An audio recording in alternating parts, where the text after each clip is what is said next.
5 নম্বর, একজন শিক্ষক 45টি আম, 60টি কমলা ও 90টি পেয়ারা কোনো অবশিষ্ট না রেখে শিক্ষার্থীদের সমানভাবে ভাগ করে দিতে চান। সর্বাধিক কতজন শিক্ষার্থীদের মধ্যে ফলগুলো সমানভাবে ভাগ করে দিতে পারবেন? প্রত্যেক শিক্ষার্থী কয়টি আম, কয়টি কমলা ও পেয়ারা পাবে?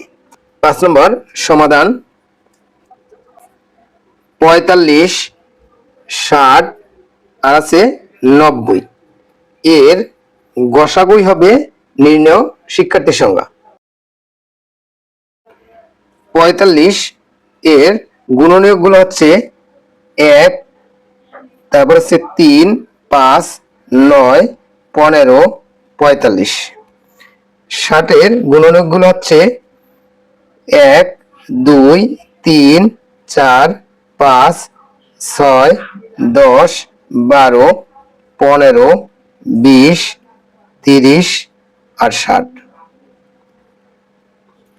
90 এর গুণনীয়কগুলো হচ্ছে 1, 2, 3, 5, 6, 9, 10, 15, 18, 30, 45 আর আছে 90।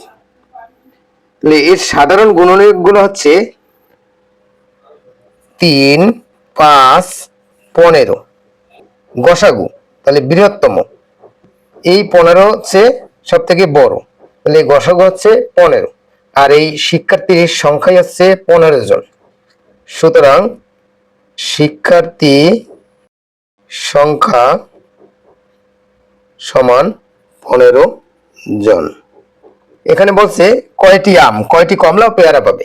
তাহলে আম ছিল 45টি, প্রত্যেক শিক্ষার্থী আম পাবে সমান, এখানে ছিল 45টি, 45 ভাগ 15 সমান 3 15 45, 3টি। কমলা পাবে সমান, এখানে ছিল 60টি, 60 ভাগ 15 সমান 4 15 60টি। এরপর আছে পেয়ারা সমান, এখানে ছিল 90টি, 90 ভাগ 15 সমান 6 15 90টি।